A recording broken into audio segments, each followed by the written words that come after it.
ಸರ್ವಭೂತಾನಾಂ ಬ್ರಹ್ಮಾಧಿಪತಿರ್ಬ್ರಹ್ಮಣೋಧಿಪತಿರ್ಬ್ರಹ್ಮ ಶಿವೋ ಮೇ ಅಸ್ತು ಸದಾ ಶಿವೋಂ. ಪ್ರಾರ್ಥನೆ ಮಾಡ್ಕೊಳ್ಳಿ.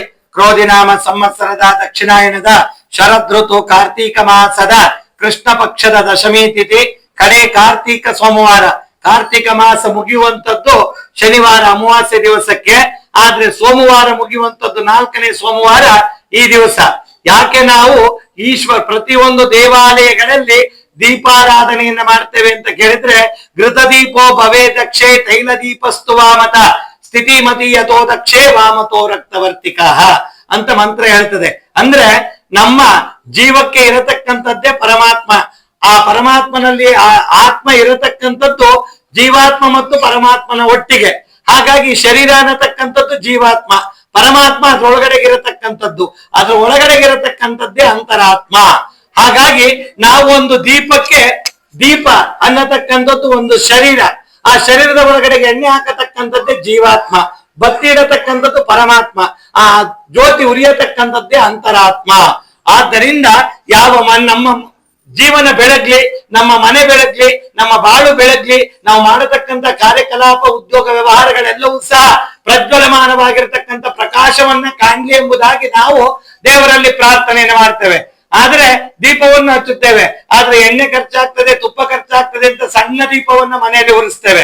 ಯಾಕೆಂದ್ರೆ ಆ ಎಣ್ಣೆಗೆ ಯಾಕೆ ಅಷ್ಟು ಖರ್ಚು ಮಾಡ್ಬೇಕು, ಒಂದು ಅರ್ಧ ಗಂಟೆ ಉರಿದ್ರೆ ಸಾಕಲ್ವಾ ಅಂತ. ಹಾಗಾಗಿ ನಾವು ಒಂದೇ ಹೊತ್ತು ಊಟ ಮಾಡಿದ್ರೆ ಸಾಕಲ್ವಾ, ಒಂದೇ ಗಂಟೆ ನಿದ್ರೆ ಮಾಡಿದ್ರೆ ಸಾಕಲ್ವಾ, ಒಂದೇ ಗಂಟೆ ಉದ್ಯೋಗ ವ್ಯವಹಾರವನ್ನ ಮಾಡಿದ್ರೆ ಸಾಕಲ್ವಾ ಎಂಬತಕ್ಕಂತ ಚಿಂತನೆ ಮನುಷ್ಯನನ್ನ ಕಾಡತಕ್ಕಂಥದ್ದು. ದೇವರಿಗೆ ಕೊಡಬೇಕಾದ್ರೆ ನಮಗೆ ಕೈ ಬರುವುದಿಲ್ಲ, ಆದ್ರೆ ನಮ್ಮ ಸ್ವಾರ್ಥಕ್ಕೆ ಬೇಕಾಗಿವೆ ಏನ್ ಬೇಕಾದ್ರೂ ಮಾಡ್ಲಿಕ್ಕೆ ನಾವು ಸಿದ್ಧರಿದ್ದೇವೆ. ಕೊಡುವಂತವನವನೇ, ಕಿತ್ಕೊಳ್ಳುವಂತವನವನೇ. ಆದ್ರಿಂದ ಮೇಲಿದ್ದವರು ಕೆಳಗಾಗ್ಬೇಕು, ಕೆಳಗಿದ್ದವರು ಮೇಲಾಗ್ಬೇಕು. ಹಗಲಿದ್ದಾಗ ರಾತ್ರಿ ಬರ್ತದೆ, ರಾತ್ರಿ ಆದ್ಮೇಲೆ ಹಗಲು ಬರ್ತದೆ. ಇದೇ ಜೀವನದ ಚಕ್ರದ ಶೈಲಿ. ಹಾಗಾಗಿ ಈ ಕಾರ್ತಿಕ ಮಾಸದಲ್ಲಿ ದೀಪಾರಾಧನೆ, ದೀಪಾವಳಿ ಬರತಕ್ಕಂಥ ವಿಶೇಷತೆ ಏನಪ್ಪಾ ಅಂದ್ರೆ, ಮಾಸಗಳಲ್ಲಿ 8ನೇ ಮಾಸವೇ ಕಾರ್ತಿಕ ಮಾಸ. 8ನೇ ಗ್ರಹ ರಾಹುಗ್ರಹ.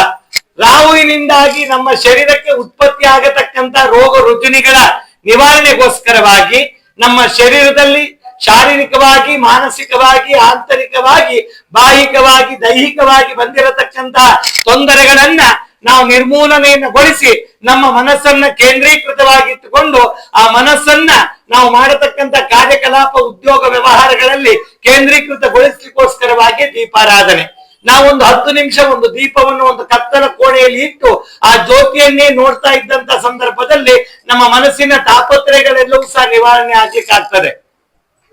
ಆ ಜ್ಯೋತಿ ಯಾವ ರೂಪದಲ್ಲಿ ಪ್ರಕಾಶವನ್ನ ಕಾಣ್ತದೋ ನಮ್ಮ ಈ 2 ಹುಬ್ಬಿನ ಮಧ್ಯದಲ್ಲಿರತಕ್ಕಂತಹ ಪರಮಾತ್ಮನ ಒಂದು ಅನುಗ್ರಹಕ್ಕೆ ಪಾತ್ರರಾಗ್ತದೆ. ಆಗ ನಮ್ಮ ಶರೀರದಲ್ಲಿ ಇರತಕ್ಕಂಥ ಎಷ್ಟೋ ರೀತಿಯ ನೋವುಗಳು, ಬಾಧೆಗಳು, ತೊಂದರೆಗಳು ಸಹ ನಿವಾರಣೆ ಆಗ್ಲಿಕ್ಕಾಗ್ತದೆ. ಅದಕ್ಕೋಸ್ಕರವಾಗಿ ಹಿಂದಿನ ಕಾಲದೆಲ್ಲ ಒಂಟಿ ದೀಪವನ್ನು ಹಚ್ಚಿಕೊಂಡು ಧ್ಯಾನಾಸಕ್ತರಾಗಿ ಧ್ಯಾನ, ನಿಯಮ, ಅನುಷ್ಠಾನಗಳನ್ನ ಮಾಡ್ತಾ ಇದ್ರು. ಹಾಗಾಗಿ ಈಗ ಯಾರಿಗೂ ಸಹ ಧ್ಯಾನ ಮಾಡ್ಲಿಕ್ಕೆ ಪುರ್ಸೊತ್ತಿಲ್ಲ. ಜ್ಯೋತಿಯ ಬದಲಿಗೆ ಟಿವಿಯನ್ನು ಹಚ್ಚಿಕೊಂಡು ನೋಡತಕ್ಕಂತ ಕಾಲ ಬಂದಿದೆ. ಅದೇ ಕಲಿಕಾಲ. ಅದಕ್ಕಿಂತ ಇನ್ನೂ ವಿಪರೀತವಾಗಿರತಕ್ಕಂಥದ್ದು ಅಂದ್ರೆ ಮೊಬೈಲ್ ಅನ್ನ ನೋಡತಕ್ಕಂಥದ್ದು. ಅದಕ್ಕೆಲ್ಲ ಸಮಯ ಇರ್ತದೆ. ಆದ್ರೆ ಬಾಕಿ ಯಾವುದೇ ರೀತಿಯ ದೇವತಾರಾಧನೆಯನ್ನ ಮಾಡ್ಲಿಕ್ಕೆ ದೀಪವನ್ನ ದೇವಸ್ಥಾನದಲ್ಲಿ ಹೋಗಿ ದೀಪವನ್ನ ಹಚ್ಚಬೇಕು, ಕಾರ್ತಿಕ ಮಾಸ ನಮಗೆ ಒಳ್ಳೇದಾಗ್ಬೇಕು ಅನ್ನತಕ್ಕಂಥ ಚಿಂತನೆ ಇಲ್ಲ. ಆ ಚಿಂತನೆಗೆ ಸರಿಯಾಗಿ ಸಮಯಾವಕಾಶಗಳಿರೋದಿಲ್ಲ. ಯಾಕೆಂದ್ರೆ ಸಮಯ ಆದ ತಕ್ಷಣನೇ ಅವರನ್ನು ಚೇರ್ ಕರೀತಾ ಇರ್ತದೆ, ಬಂದು ಕೂತ್ಕೊಳ್ಳಿ ಅಂತ. ಹಾಗಾಗಿ ಅಂತ ಕಲಿ ಪ್ರಪಂಚದಲ್ಲಿ ನಾವೆಲ್ಲರೂ ಸಹ ಬದುಕ್ತಾ ಇದ್ದೇವೆ. ಆದರೆ ಈ ಕಲಿ ಪ್ರಪಂಚದಲ್ಲಿ ನಾವು ನಾನಾ ರೀತಿಯ ಕಷ್ಟ ಕಾರ್ಪಣ್ಯಗಳನ್ನ, ದುಃಖ ದುಮ್ಮಾನಗಳನ್ನ ಕಾಣಬೇಕಾದ್ರೆ ಆಗ ನಮಗೆ ಹೌದಪ್ಪ ದೇವರ ಸ್ಥಾನಕ್ಕೆ ಹೋಗ್ಬೇಕು, ದೇವತಾರಾಧನೆಯನ್ನ ಮಾಡಬೇಕು, ದೇವರಲ್ಲಿ ನಾವು ಮೊರೆ ಇಡಬೇಕು ಎಂಬತಕ್ಕಂಥ ಚಿಂತನೆ ಕಾಡ್ಲಿಕ್ಕೆ ಪ್ರಾರಂಭ ಆಗ್ತದೆ.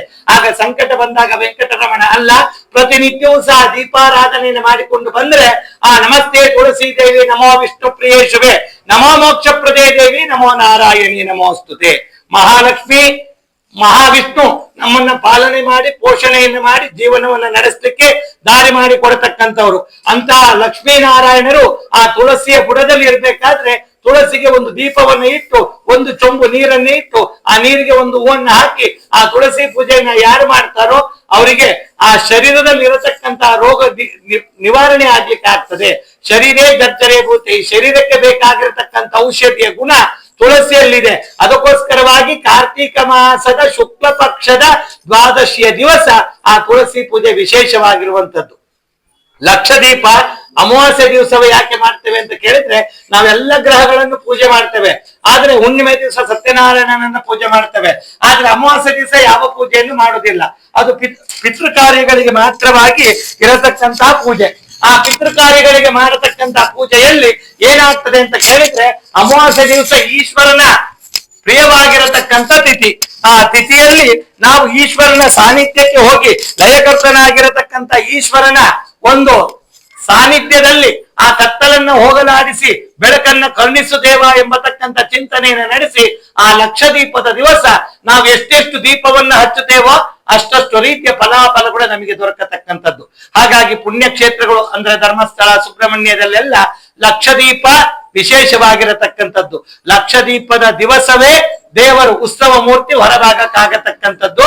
ಹೊರಭಾಗಕ್ಕೆ ಆದ್ರೆ ಉತ್ಸವಗಳು ಇತ್ಯಾದಿಗಳೆಲ್ಲ 6 ತಿಂಗಳ ಕಾಲ ನಡೀತದೆ.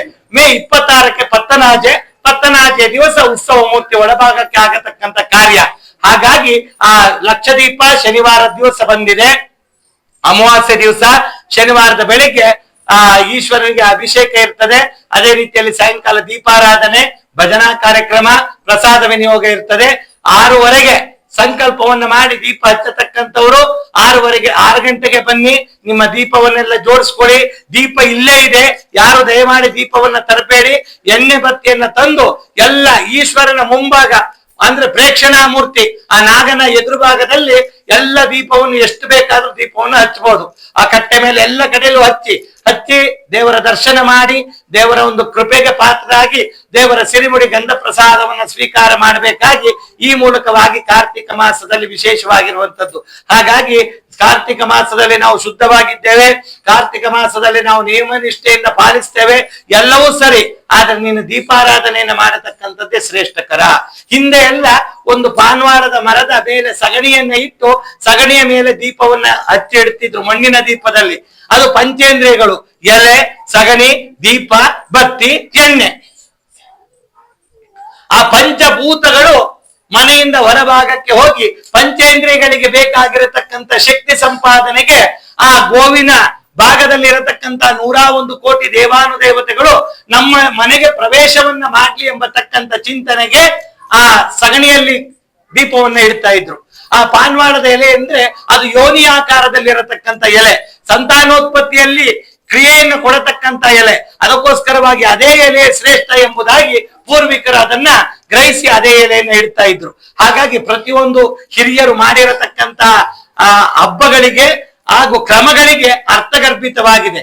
ಅರ್ಥವನ್ನ ನಾವು ತಿಳಿದ್ರೆ ಅದು ಅರ್ಥವಾಗಿ ಮಾರ್ಪಡ್ತದೆ, ಇಲ್ಲ ಅಂದ್ರೆ ಅನರ್ಥವಾಗ್ತದೆ. ಇವತ್ತಿನ ಕಾಲದಲ್ಲಿ ಎಲ್ಲ ಕಲಿಯುಗ. ಹಾಗಾಗಿ ಕಬ್ಬಿಣದ ದೀಪ, ಕಬ್ಬಿಣದ ಇದು ಎಲ್ಲವೂ ಸಹ ಕಬ್ಬಿಣ. ಯಾಕೆಂದ್ರೆ ನಮ್ಮ ಮನೆಗೆ ಶನಿಯನ್ನ ಆಹ್ವಾನ ಮಾಡಿಕೊಳ್ಳತಕ್ಕಂಥದ್ದೇ ಕಬ್ಬಿಣದ ಆಕೃತಿಯಲ್ಲಿ. ಆದ್ರಿಂದ ಇದು ಬಾಹ್ಯ ಪ್ರಪಂಚದ ಯುಗಕ್ಕೆ ಹೋಗಿದೆ. ಆದ್ರಿಂದ ಶ್ರೇಷ್ಠವಾಗಿರತಕ್ಕಂಥದ್ದೇ ಮಣ್ಣಿನ ದೀಪ. ಭೂಮಿರ್ದೇ ದುರ್ಧರಣಿ ಲೋಕಧಾರಿಣಿ ಉದ್ರುತಾಸಿ ವರಾಹೇಣಾಂ ಕೃಷ್ಣೇನ ಶತಭಾವುನ.